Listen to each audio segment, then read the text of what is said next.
They still, to this day, don't believe me. Even my friends don't mention anything paranormal around me. I have become obsessed with it. I've been called confused, a liar, but every time I tell somebody about it, I forget more and more. I don't know why. Maybe it was 'cause I was only 8. I don't trust Disney anymore. It was a Saturday afternoon. My mom just got back from the flea market and picked up a copy of the old Disney movie, Peter Pan. She was supposedly shopping for groceries, but she probably got distracted. This was one of the only times we all had the time to sit and watch a movie together. My mom's always out shopping, and I don't know what Dad's doing most of the time. My brother, Trevor, was there too, but he's always on his phone, Facebooking or doing some other crap.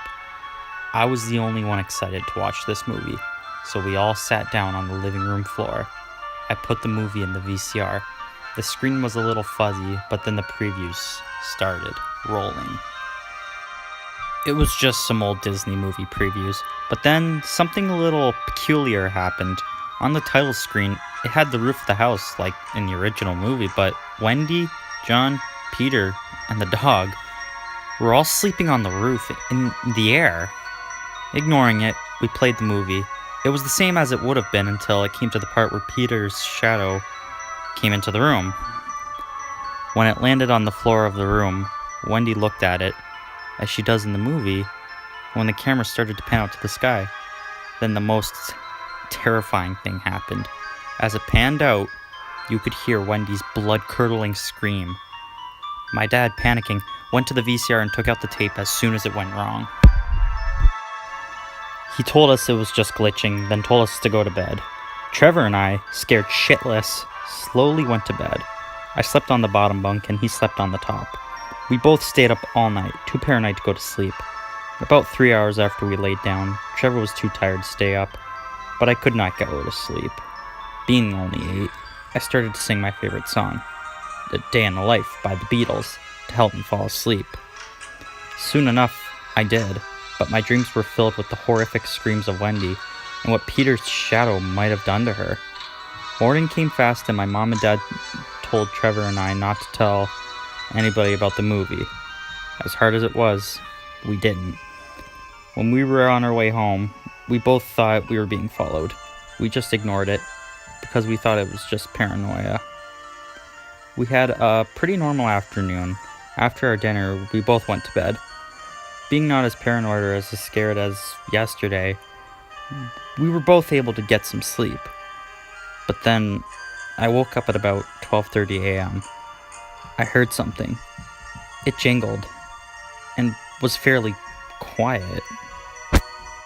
Then, the lamp on my nightstand knocked over. I was too scared to do anything about it, so I slumped in my covers and closed my eyes. After about 30 minutes, I looked up at the underside of the top bunk to see Peter's shadow right there, watching me.